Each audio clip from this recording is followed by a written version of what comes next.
মোদী চীনৰ টিয়ানজিনত অনুষ্ঠিত হোৱা এছচিঅ সন্মিলনৰ আজি দ্বিতীয় দিনৰ যি কাৰ্যসূচী আছে এই কাৰ্যসূচীত ভাৰতৰ প্ৰধানমন্ত্ৰী নৰেন্দ্ৰ মোদীয়ে এই সন্মিলন সম্বোধন কৰিছে এই সন্মিলন সম্বোধন কৰি এছচিঅৰ ব্যাখ্যা আগবঢ়াইছে ভাৰতৰ প্ৰধানমন্ত্ৰী নৰেন্দ্ৰ মোদীয়ে ভাৰতৰ চিন্তাধাৰা তিনিটা স্তম্ভৰ ওপৰত নিৰ্ভৰশীল এছচিঅ সন্মিলনত ভাৰতৰ যি চিন্তাধাৰা গঢ় লৈ উঠিছে হিয়া তিনিটা স্তম্ভৰ ওপৰত ভিত্তি কৰি বা তিনিটা স্তম্ভৰ ওপৰত নিৰ্ভৰ কৰি গঢ় লৈ উঠিছে এছচিঅক লৈ ভাৰতৰ চিন্তাধাৰা আৰু এই তিনিটা চিন্তাধাৰা হৈছে বা এই তিনিটা স্তম্ভ হৈছে এছ অৰ্থাৎ S for security C for connectivity আৰু O for opportunity SCO security connectivity আৰু অপৰচুনিটি সুৰক্ষা সংযোগ আৰু সুযোগ সুৰক্ষা সংযোগ আৰু সুযোগেৰে এক নতুন দিশৰ সূচনা হোৱাৰ কথা আজি এই এছচিঅ সন্মিলনৰ মঞ্চত এছচিঅ সন্মিলন সম্বোধন কৰি ভাৰতৰ প্ৰধানমন্ত্ৰী নৰেন্দ্ৰ মোদীয়ে ঘোষণা কৰে নমস্কাৰ প্ৰিয় দৰ্শক মই জয়ন্ত মাধৱ গোস্বামী আপোনাক স্বাগতম জনাইছো নিউজ 18 অসম নৰ্থ ইষ্টৰ ডিজিটেল লাইভলৈ অত্যন্ত গুৰুত্বপূৰ্ণ হিচাপে বিবেচিত হৈছে ভাৰতৰ প্ৰধানমন্ত্ৰী নৰেন্দ্ৰ মোদীয়ে এছচিঅ সন্মিলনত অংশগ্ৰহণ কৰা এই বিষয়টোৱে কাৰণ এই কাৰণে গুৰুত্ব বহন কৰিছে কাৰণ আমেৰিকা আৰু ভাৰতৰ মাজৰ সম্পৰ্কত এটা বৃহৎ ফাঁট মেলিছে এটা বৃহৎ ভাঙুন আহিছে ভাৰত আৰু আমেৰিকাৰ মাজৰ সম্পৰ্কত যি ভাঙুনে এতিয়া চীনৰ সৈতে ভাৰতৰ সম্পৰ্ক ওচৰ চপাই আনিছে অৰ্থাৎ চীনক ভাৰতলৈ ওচৰ চপাই আনিছে এই বিশেষ সন্মিলনে যাৰ বাবে আজি ভাৰতৰ প্ৰধানমন্ত্ৰী নৰেন্দ্ৰ মোদীয়ে আজি এই সন্মিলন সম্বোধন কৰে সন্মিলন সম্বোধন কৰাৰ সমান্তৰালকৈ তেওঁ কেইবাটাও তাৎপৰ্যপূৰ্ণ মন্তব্য কৰিছে এছচিঅৰ ব্যাখ্যা আগবঢ়োৱাৰ সমান্তৰালকৈ আজি এই মঞ্চৰ পৰা সন্ত্ৰাসবাদৰ বিৰুদ্ধে তীব্ৰ কটাক্ষ তীব্ৰ বাক্যবাদ এক বিশেষ বাৰ্তা প্ৰেৰণ কৰিছে এছচিঅ সন্মিলনৰ জৰিয়তে সমগ্ৰ বিশ্বলৈ ভাৰতৰ প্ৰধানমন্ত্ৰী নৰেন্দ্ৰ মোদীয়ে চীনৰ ভূমি আৰু পাকিস্তানৰ প্ৰধানমন্ত্ৰী শাহবাজ শৰীফৰ সন্মুখত সন্ত্ৰাসবাদৰ বিৰুদ্ধে সমালোচনাত মুখৰ হৈ পৰিল ভাৰতৰ প্ৰধানমন্ত্ৰী নৰেন্দ্ৰ মোদী হয় সন্ত্ৰাসবাদীক তীব্ৰ কটাক্ষ তীব্ৰ ধিক্কাৰ গৰিহণা জনালে এই মঞ্চৰ পৰাই ভাৰতৰ প্ৰধানমন্ত্ৰী গৰাকী তাকো চীনৰ ভূমিৰ পৰা তাকো পাক প্ৰধানমন্ত্ৰী শাহবাজ শৰীফক সন্মুখত থৈ নাম উল্লেখ নকৰাকৈ পাক সন্ত্ৰাসবাদীক তুলা ধুনা দিলে ভাৰতৰ প্ৰধানমন্ত্ৰী গৰাকীয়ে কেইবাটাও শক্তিশালী বাৰ্তা প্ৰদান কৰিছে এই সন্মিলনৰ জৰিয়তে আজি ভাৰতৰ প্ৰধানমন্ত্ৰী গৰাকীয়ে যে চীনৰ মাটিত আৰু পাকিস্তানৰ প্ৰধানমন্ত্ৰী শাহবাজ শৰীফৰ উপস্থিতিত মোদীয়ে চুবুৰীয়া দেশখনৰ নাম উল্লেখ নকৰাকৈ নাম নোলোৱাকৈ তীব্ৰ সমালোচনা কৰে য'ত ভাৰতৰ প্ৰধানমন্ত্ৰী নৰেন্দ্ৰ মোদীয়ে কয় যে এছচিঅৰ বিষয়ে চাংহাই কোঅপাৰেশ্যন অৰ্গেনাইজেশ্যন সন্মিলনৰ বিষয়ে ভাৰতৰ চিন্তাধাৰা তিনিটা স্তম্ভৰ ওপৰত প্ৰতিষ্ঠিত বা তিনিটা স্তম্ভৰ ওপৰত গঢ় লৈ উঠিছে সেয়া হৈছে যে নিৰাপত্তা সংযোগ আৰু সুযোগ সেয়া হৈছে সিকিউৰিটি কানেক্টিভিটি আৰু অপৰচুনিটি ভাৰতৰ প্ৰধানমন্ত্ৰী গৰাকীয়ে সন্ত্ৰাসবাদক সমগ্ৰ মানৱতাৰ বাবে এক সৰ্ববৃহৎ প্ৰত্যাহ্বান বুলি অভিহিত কৰিছে ভাৰত বহুদিন ধৰি সন্ত্ৰাসবাদৰ কবলত পৰিছে বহুদিন ধৰি সন্ত্ৰাসবাদৰে মোকাবিলা কৰিবলগীয়া হৈছে ভাৰতে যুঁজ দিবলগীয়া হৈছে সন্ত্ৰাসবাদৰ বিৰুদ্ধে আৰু পেহেলগাম কাণ্ড হৈছে তাৰ অন্যতম এটা কোলা অধ্যায় ভাৰতে সন্ত্ৰাসবাদৰ বিৰুদ্ধে যুঁজি থকাৰ মাজৰ এক কোলা অধ্যায় পেহেলগাম ঘটনা প্ৰধানমন্ত্ৰী মোদীয়ে স্পষ্টকৈ কয় যে কিছুমান দেশে সন্ত্ৰাসবাদক মুকলিকৈ সমৰ্থন কৰে কিন্তু কোনো কাৰণতে ইয়াক মানি ল'ব নোৱাৰি ইয়া ভাৰতৰ প্ৰধানমন্ত্ৰী গৰাকীৰ স্পষ্ট মন্তব্য শক্তিশালী বাৰ্তা মুকলিকৈ একাংশ দেশে সন্ত্ৰাসবাদক সমৰ্থন কৰি আহিছে নাম নোলোৱাকৈ এই তাৎপৰ্যপূৰ্ণ মন্তব্য ভাৰতৰ প্ৰধানমন্ত্ৰী গৰাকীৰ যিটো কথা কোনো পধ্যেই মানি ল'ব নোৱাৰি সন্ত্ৰাসবাদৰ ওপৰত ডাবল ষ্টেণ্ডাৰ্ড যি নীতি গ্ৰহণ কৰি আহিছে পাকিস্তানে নাম নোলোৱাকৈ পাকিস্তানৰ বিৰুদ্ধে এই ডাবল ষ্টেণ্ডাৰ্ডৰ নীতিকো তীব্ৰ কটাক্ষ কৰিলে ভাৰতৰ প্ৰধানমন্ত্ৰী গৰাকীয়ে দুমুখীয়া স্থিতি সন্ত্ৰাসবাদক লৈ এই দুমুখীয়া স্থিতি ডাবল ষ্টেণ্ডাৰ্ডছ কোনো পধ্যেই সহ্য কৰা নহ'ব এই কঠোৰ বাৰ্তা দিলে ভাৰতৰ প্ৰধানমন্ত্ৰী গৰাকীয়ে সন্ত্ৰাসবাদৰ ক্ষেত্ৰত কোনো ধৰণৰ আপোচ কৰা নহ'ব কাৰণ সমগ্ৰ মানৱতাৰ বাবে এক ডাঙৰ প্ৰত্যাহ্বান বুলি ভাৰতৰ প্ৰধানমন্ত্ৰী গৰাকীয়ে উল্লেখ কৰিলে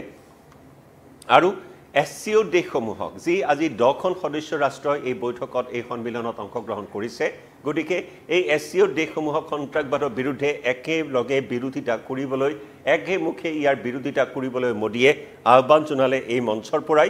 প্ৰধানমন্ত্ৰীগৰাকীয়ে লগতে সোঁৱৰাই দিলে যে ভাৰতে সন্ত্ৰাসবাদ আৰু ইয়াৰ নেটৱৰ্কৰ পুঁজিৰ বিৰুদ্ধে সদায় মাত মাতি আহিছে সদায় বিশ্ব দৃষ্টি আকৰ্ষণ কৰি আহিছে আৰু এই যুঁজত আন্তঃৰাষ্ট্ৰীয় সংহতিৰ ওপৰত গুৰুত্ব আৰোপ কৰি আহিছে এই কথাও উনুকিয়াই দিলে ভাৰতৰ প্ৰধানমন্ত্ৰীগৰাকীয়ে আমেৰিকাক প্ৰত্যাহ্বান জনাই যেহেতু ভাৰতৰ প্ৰধানমন্ত্ৰী চীনত উপস্থিত হৈ এই সাংহাই কোঅপাৰেশ্যন অৰ্গেনাইজেশ্যনৰ সন্মিলনত অংশগ্ৰহণ কৰিছে আৰু এই সময়ছোৱাতে মোদীয়ে আজি কয় যে এই কঠিন সময়ত ভাৰতৰ সৈতে থিয় দিয়া বন্ধুত্বপূৰ্ণ দেশসমূহলৈ কৃতজ্ঞতা প্ৰকাশ কৰাৰ কথাতে উল্লেখ কৰিলে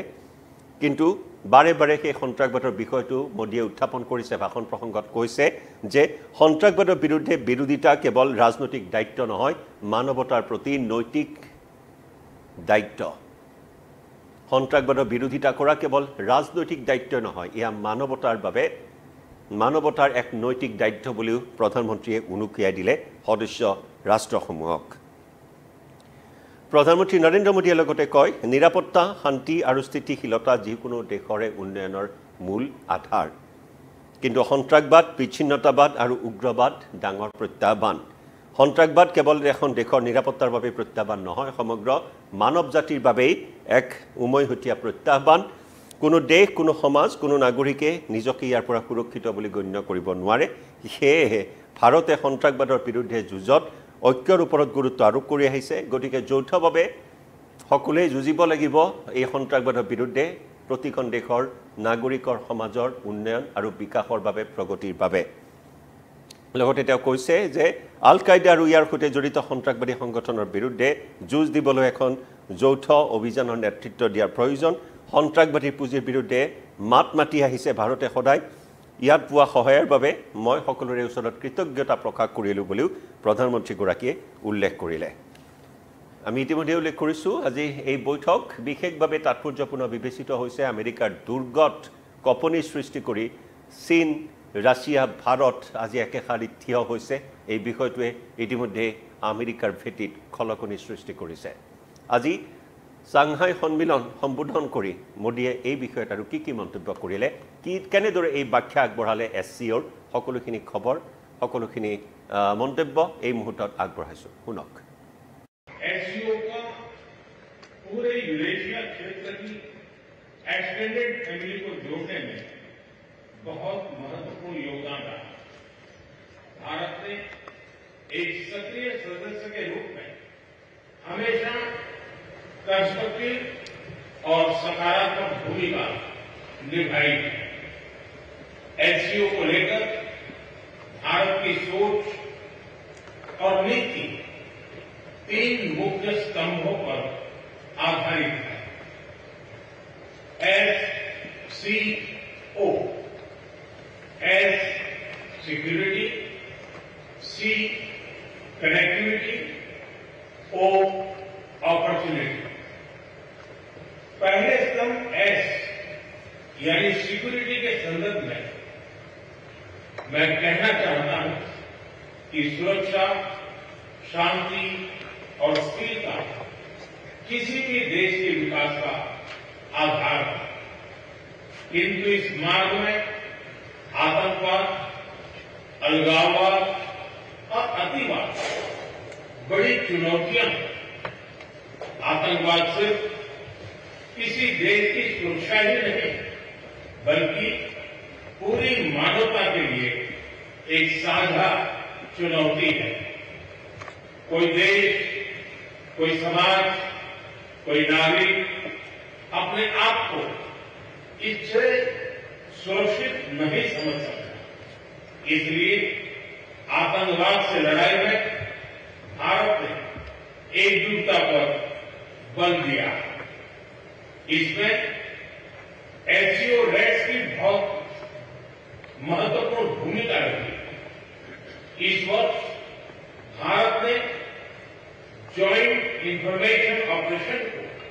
लीड करते हुए अल कायदा और इससे जुड़े वामपंथी संगठनों से लड़ने का इनिशिएटिव किया। हमने रेडिकलाइजेशन के विरुद्ध समन्वय बढ़ाने और मिलकर कदम उठाने का भी प्रस्ताव रखा। टेरर फाइनेंसिंग के खिलाफ आवाज उठाई। इसमें मेरे समर्थन के लिए मैं आभार व्यक्त करता हूं। एक्सेलेंसी, भारत पिछले 4 दशकों से निर्मम आतंकवाद का दंश झेल रहा है। कितनी ही माताओं ने अपने बच्चे खोए और कितने बच्चे अनाथ हो गए। हाल ही में हमने पहलगाम में टेररिज्म का बहुत ही घिनौना रूप देखा। इस दुख की घड़ी में जो मित्र देश हमारे साथ खड़े रहे,